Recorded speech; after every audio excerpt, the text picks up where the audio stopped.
Witajcie z tej strony Sylwii, a zapraszam was do 29 odcinka z gry Avowed.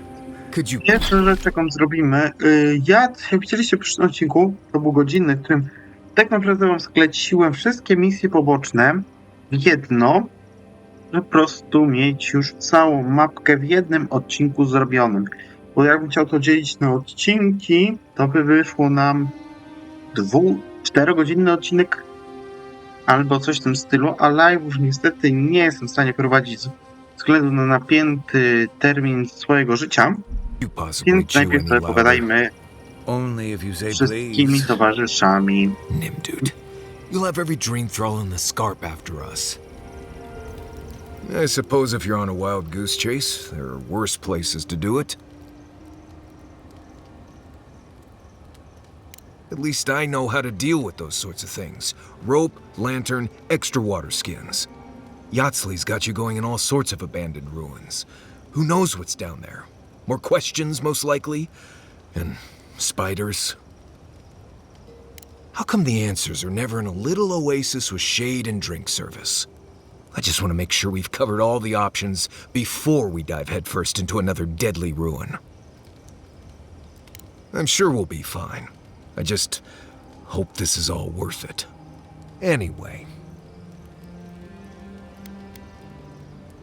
Fine. You've been patient enough, I suppose. Right. Solace isn't an easy place to live. The food is stale and meager. The water tastes like steel and old meat. Everyone knows everyone else. No privacy, no silence, no time to yourself. I'm a wilderness expert. I can get privacy whenever I want it. Solace is a walled keep in the harshest region of the lands. Isolated is an understatement. Honestly, all of that was fine. But there was a peculiar kind of silence I didn't love.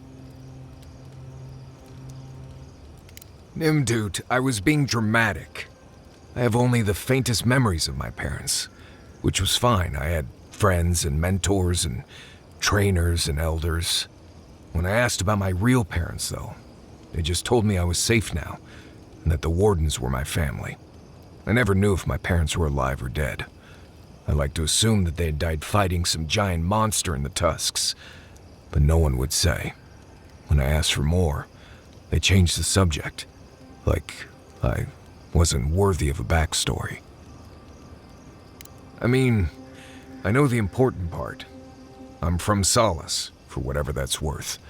My oldest memories are of Solace. My oldest friend is from there.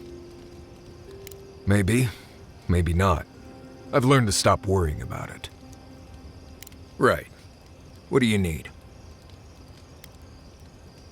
Let's see. It gets cold out here at night. I like to camp on a hill. You'd be surprised how much, though if you don't... What else is there? Right. Let's make sure that the only one we haven't talked about is Yatsley. I don't trust her any further than I could throw her, which honestly isn't that far. She actually goes down into these ruins on purpose, just to see what's down there, I guess? And now she's trying to lead us to the garden. Might as well be searching for WoW's wacky wagon of mysteries. I'm sure she knows what she's doing, but what if she doesn't? If I must. Katoa and Hayako. An interesting pair. Despite their clumsy methods, they were just defending their community. I'm grateful that you showed restraint.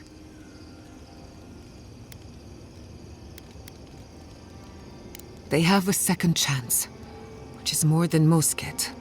I only bring it up because people are growing wary of your empire, with good reason.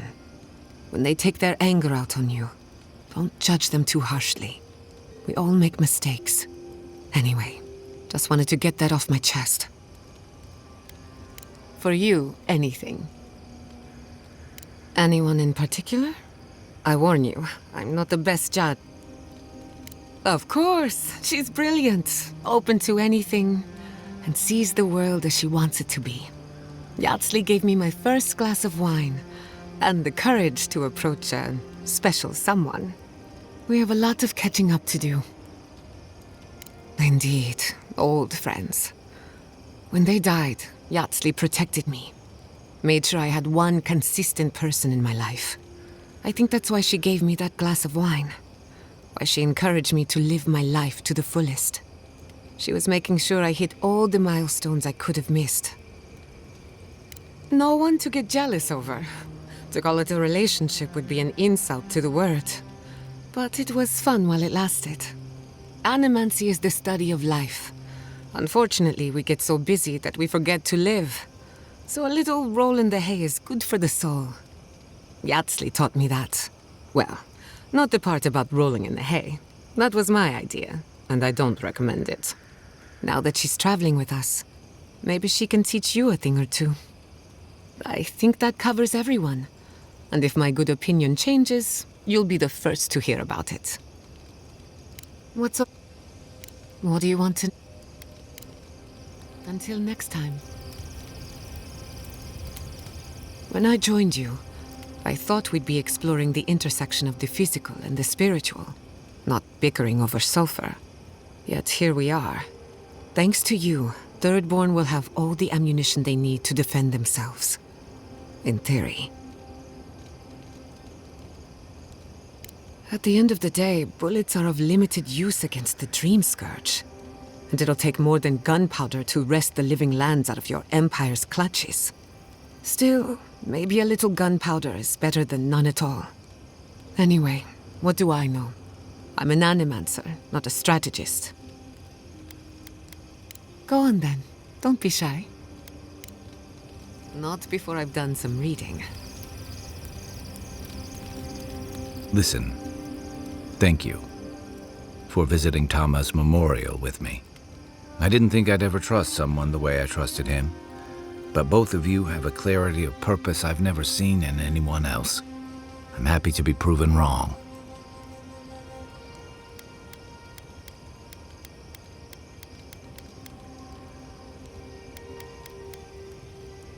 Yeah, it was tough to see him like this. But I'm glad you didn't give him the heart. He's always been the toughest among us. And even if he won't admit it, he doesn't want anyone seeing him at his weakest. But it's more important that he say his goodbyes. Properly. They would have taken it hard. I'm glad we could spare them that much. Like I just woke up with a hangover. Every feeling, every memory I tried to keep a lid on is sloshing around, and I'm struggling to keep my balance. But I'm also remembering moments I hadn't let myself think on in a long time. Feeling a warmth I couldn't get close to. It's a process. We think of grief as a burden. Something to be conquered. After a while, it gets to be so familiar, it's almost a source of comfort. I wish this were another burden to conquer. That would feel easier. It's hard to imagine grief ever being a comfort, but I'll have to take your word for it. I'm sure you'll be fine. Thanks. I'll get there. And thank you for seeing this through with me. Was there something else? I'd never met Naoki. Asui arrived a few months before I left Thirdborn. I knew their squad mates better. Uriki was a ship's carpenter with the Rawatine Navy years ago. Came from a military family, but she never saw much combat herself. Manu was a deckhand on a pirate ship. Stopped in Thirdborn with his crew to resupply and never left. I don't think piracy suited him. Kiri, he was a sweet kid. Born shipboard to a mercenary captain who left him here and never came back.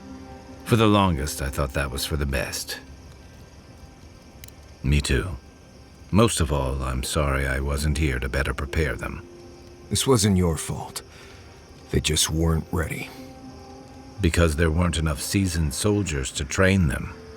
The Thirdborn's in dire straits if they're sending people like this out to patrol. If you can believe it. I didn't think it was possible to talk them down, but you managed it. And you say more than their foolish hides. Those two fought for Rauatai in the Deadfire. They learned how to disrupt enemy movements and destroy supply lines. They'd have nipped and poked at your comrades at Eagle's Reach until Adir finally snapped back. At Thirdborn, most likely. All while the two of them remain secure and defended in their tower. Yeah. The problem is, when you go looking, you're bound to find one. Thirdborn's under threat, but if loose cannons like them fire at everything that moves, they'll draw even more trouble to our walls. They lash out like cornered animals, giving the Steel Garrote a reason to fight back. Not that they need a reason. Still, better not to give them one. You really think any amount of chest thumping would turn away Ludwig and the Steel Garrote? Or the full force of the Adiran army, if it came to that? I think we both do. The Living Lands is changing. We've got more ships coming to port every year. If it's not Adir, it'll be someone. My favorite subject. Yeah, it happens. Sharing the road and sharing each other's battles. But out of all the people I've fought alongside, I haven't gotten to know many of them as well as you. You always know what to do. It's like you've got an internal compass guiding you. Not many people have such a clear sense of direction, especially in situations as complicated as these. I never thought I'd feel this at ease again with anyone else, much less myself. But you helped me face loss, regret. After drifting for a long time, I finally feel like I belong again. Thanks. It's a new feeling, but I'm getting used to it. So whatever you need, whatever it takes to finish this journey, I'm with you. To the end. You're asking me? I'm not much of a gossip. Okay, who do you want to know about? You know, just when I was thinking our little group was getting too solemn and serious, we met her. Sometimes I think she lives in her ruins and grimoires rather than in the real world with the rest of us.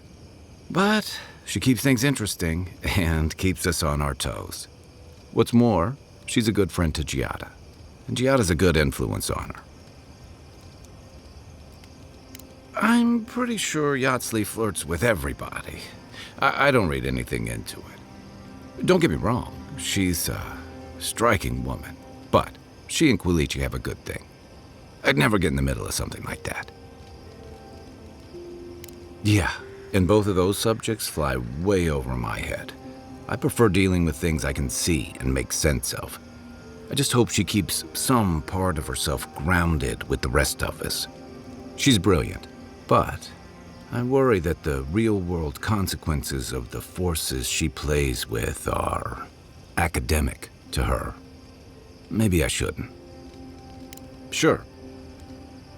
I'll tell you what I can. I can take watch. I'll be up a while anyway. For the camp of an official Adiran envoy, I was expecting a little more. A proper bed, at least. But I suppose this will do for now. As long as you have a bath, of course. I always ask nicely. But as riveting as it is to complain about our accommodations, I imagine you have another topic in mind?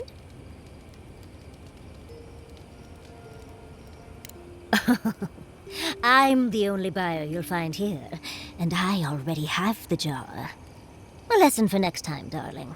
It's always worth some haggling. Unfortunately, it's been quite some time since I've met another who focused on the godless as I do. And I imagine I'd be more knowledgeable on the subject than anyone else you could find. I've yet to be burned in a single flame trap, and I don't intend to start anytime soon. Fair guess, though. When I got my first grimoire as a child, I was trying out some of the fancy new spells I'd been given. I was attempting a simple illusion spell, but I must have slurred my words. The next thing I know, everything was on fire. That was my assumption as well. Barrett's balls. It's nice to know I won't have to dumb things down with you. What is childhood but for silly things? When else can you get away with arson? My father was able to pull me from the flames as my mother doused them. I burned myself badly enough to give myself some vivid dreams, but the house still stood at the end. Of course. Now I only burn those that deserve it, like mosquitoes and university administrators. The only lasting damage was my burn mark and the dreams. Nightmares are still dreams, Envoy. Just not ones you'd recommend to others. They're not nearly as enjoyable as my more, provocative dreams.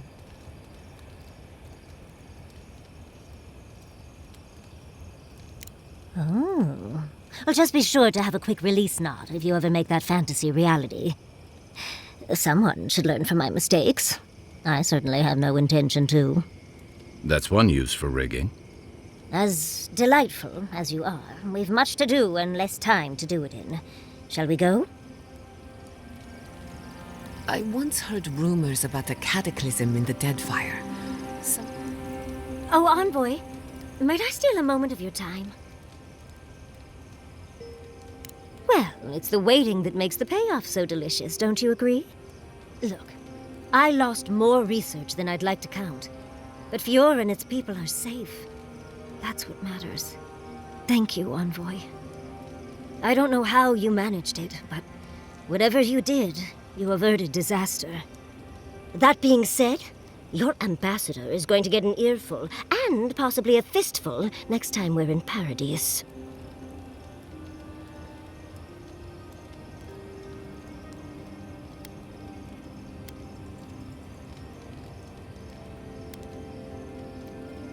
Envoy, you'll find that I'm unreasonable from time to time, so hush. At least we were able to get everyone to safety. Though with everything happening in Thirdborn, safe might be relative. At least I know Temerity will keep an eye on them. I think she knows what'll happen if she doesn't. I know, and she knows. Let's leave it at that. Long enough that I trust her to do her best by everyone. You see, Emerald Stair has Naku Tedek. For a young and aspiring godless scholar, it was a godsend, if you'll forgive the pun. And, as a young-at-heart godless scholar, I've traveled outside the stair to other ruins. That's how I met Temerity. Thirdborn's close to Naku Kubel, and a girl's gotta eat sometime. Who says I did? I still go out often. I've catalogued many ruins, but there are always more. And coming home to a warm welcome is lovely. You should try it sometime, darling. Oh, part of it is my sparkling personality, of course, but a larger part of it is time. It's hard to hate someone when they drop by your lab with lunch after you've forgotten to eat again. It's so much easier to do when you're younger. Now I enjoy eating and watching Quilici cook far too much. My mother always said that the way to a man's heart was through his stomach. Quilici and I got together the old-fashioned way, though. I saw a beautiful man across a smoky tavern. Then I dazzled him with my delightful personality. Then he showed me an abandoned ruin outside of town, and I was hooked. Oh, it's not a fairy tale, darling. We've been happy for the most part. Any rough patches got smoothed over well enough. I only thought about killing him once or twice. He's probably thought the same a bit more. It's hard to believe that things have changed so much recently. Any sense of safety just went poof. It makes you wonder how everything will turn out.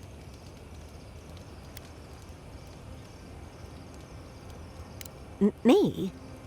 Well, I suppose that's an option. I'd need help, of course, but I'd at least ask for it. Huh. I'll think on it. Maybe it'd be a nice retirement plan for Quilici and me. Governor Yatsley. I like the sound of that. Thank you, Envoy. I feel a little less frazzled. I've got a lot to think on. Talk to you soon? Try not to have too much fun without me. How can I help, darling? We've been traveling together for a little while. I just have to know. Did you purposefully choose such colorful company, or is that just what you attract naturally? I mean, I'm very clearly a delight, so it's obvious why you let me stick around. But Kai's hiding a lot behind that humor of his, isn't he? Thinking that that could be Quilici in me is... not something I want to think about. And Marius... I don't know what's lurking in him, but I do think he should speak to someone on it. If he reaches out, do try, will you? As for Giada, well, clearly Giada is a gem. As for me, well, I'm just as riveting as you, but the boys are giving me a run for my money. It is a lovely little perk, isn't it? But so is the ability to actually talk to any you meet. Don't discount it. You do strike me as a people person. Tell me, do you get along with all you meet?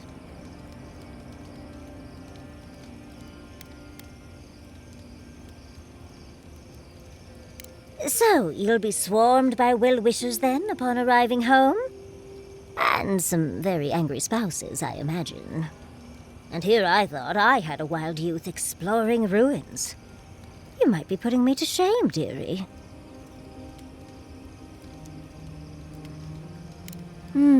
Quilici is quite good at knowing when to be sweet and when to be sour. Yatsli, that's my surrogate father you're talking about?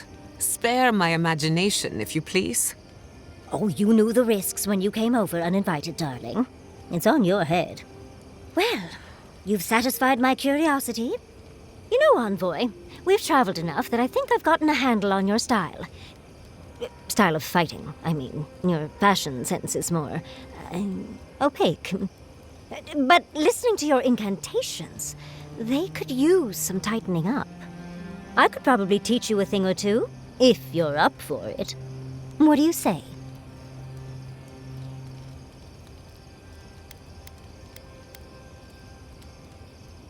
How about I show you a little bit of everything? What? Out of breath already? Talk to one of the boys. See if they can help with your stamina, dear. Well, I've taught you all I can.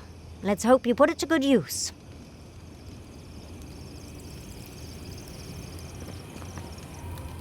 I wish we could have done more for them.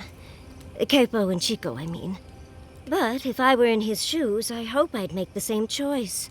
Though I'd like to pick a more fun way to die.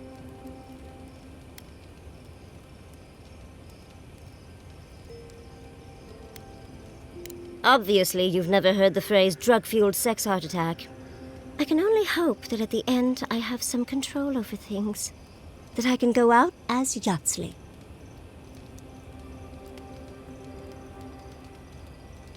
And don't you forget it. But it gives you something to think about. I mean, not everyone gets to come back like you did, Envoy. Well, that's all I had to say. I'll let you get back to whatever you were doing. Unless there's something else you want to chat about? How can I help, darling? These sudden changes in climate always mess with my coiffure. Does Adir have good fur maintenance products? Do you have a contact for that?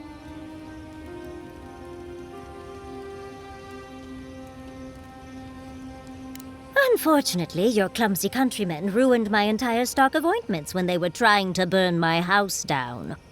And I'll remember that comment. Truly, just a good long brushing through all my fur alone would do wonders. I've got some time before we see Quilici again, at least. It'll give me time to find something to remind him of what he's missing.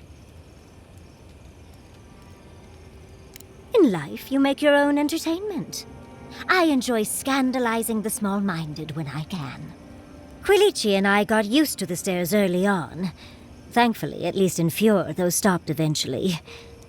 After 30 years, it's hard to still be surprised by us just drinking at the Magpie. Oh, she was still young.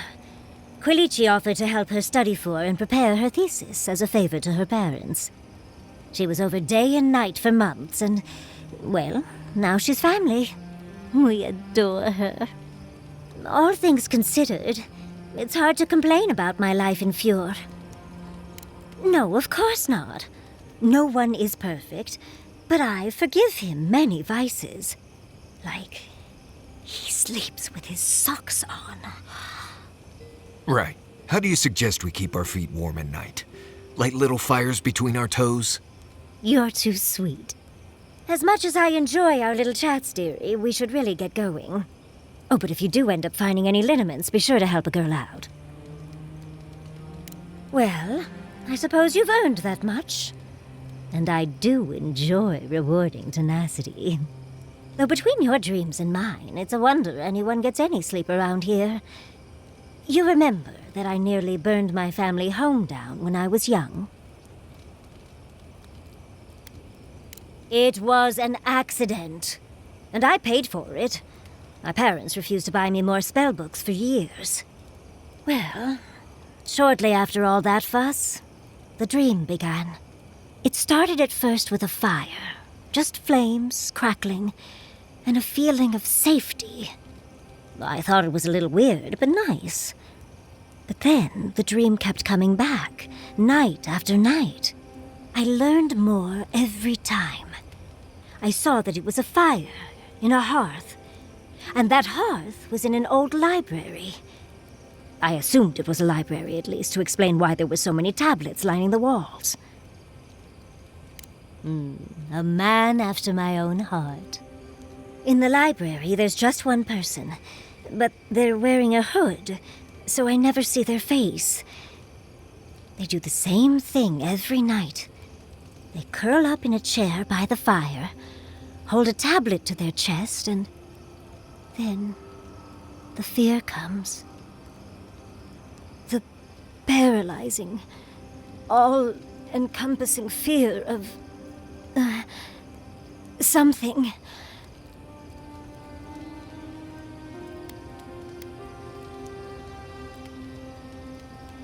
Just the noise. A low, deep banging starts, and it rattles through your bones and shakes you to your core. And it replaces the beat of your heart with this droning on and on and on until you forget every other sound you've ever heard. A beat. Steel feet on the shore. They come by night. And then, as it just gets louder and louder, and right before it gets there, I wake up. You've been listening to too many of Giada's ghost stories. And let me tell you, waking up in a cold sweat does nothing for my fur. How sibilant. No, just that it's all-encompassing. It's strange. I've not told many of the details of my dream. I suppose I must like you quite a bit, Envoy. Don't let it inflate your ego too much. I suppose we should try and get some rest now. I'll have some tea ready for when we awaken later.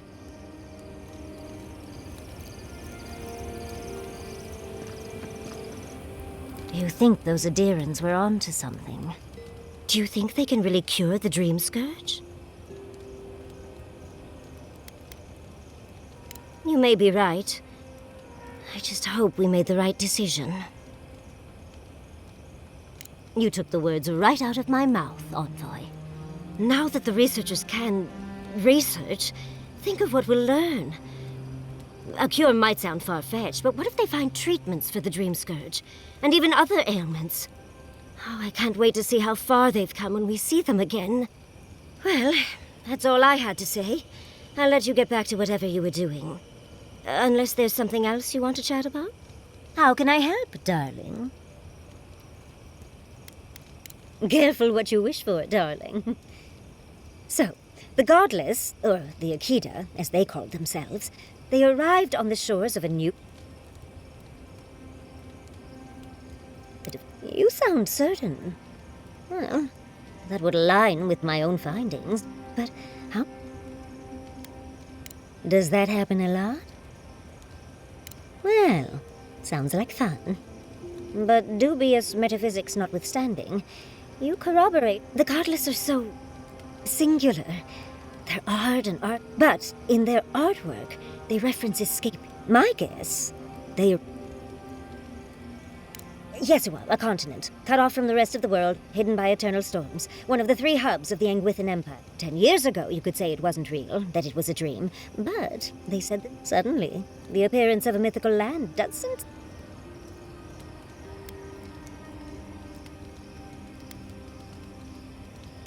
There was some kind of schism, an ideology. From what I can glean, the godless were staunchly against the gods, hence their name. There are even some... not so kind. It seems like the godless really took their anti-theism serious. I know. Well, I think we've covered everything, don't you? Hope you enjoyed talking about this as much as I did, dear. How can I help? Careful what you wish. So, the... Where? Ah, yes. Ah, well. Don't patronize me, darling. I know where you sleep. Well, rather, hope you... How... Don't mind if I do. Understood.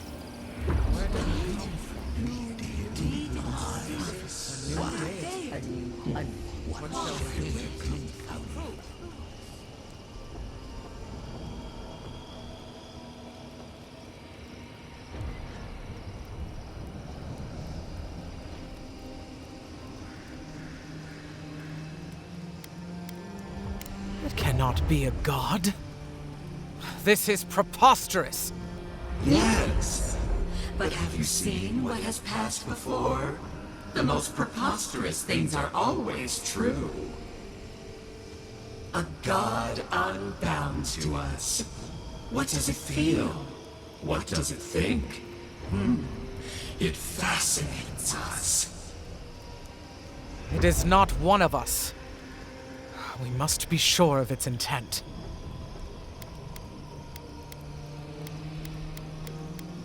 Intent. Action. We do not hear a melody in this god's motives. It is a neophyte, plinking how it will. Am I to believe it is ignorant of its power? Even a child at play steps on ants in the garden. Just this once, I wish you would make sense. Will it create or destroy? It thrills us. If we cannot quantify this god, we cannot be sure that it will not challenge us one day. Parry before the lunge, then? I will not act now, but I will watch and wait. I will not brook another Wodika, from outside or within. There. Adds a little culture to the camp, doesn't it? I doubt my soul is...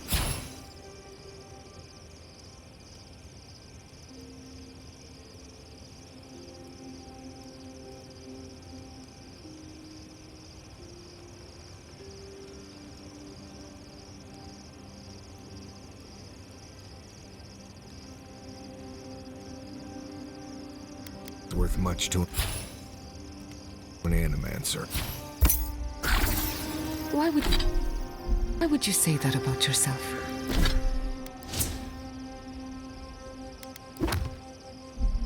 It's just that I'm not what I'd call strong-willed. I'm tense all the time, and just not easy to be around sometimes. Self-knowledge and inner conflict are signs of a powerful soul. Make no mistake, you have a good one. Thank you. I needed that.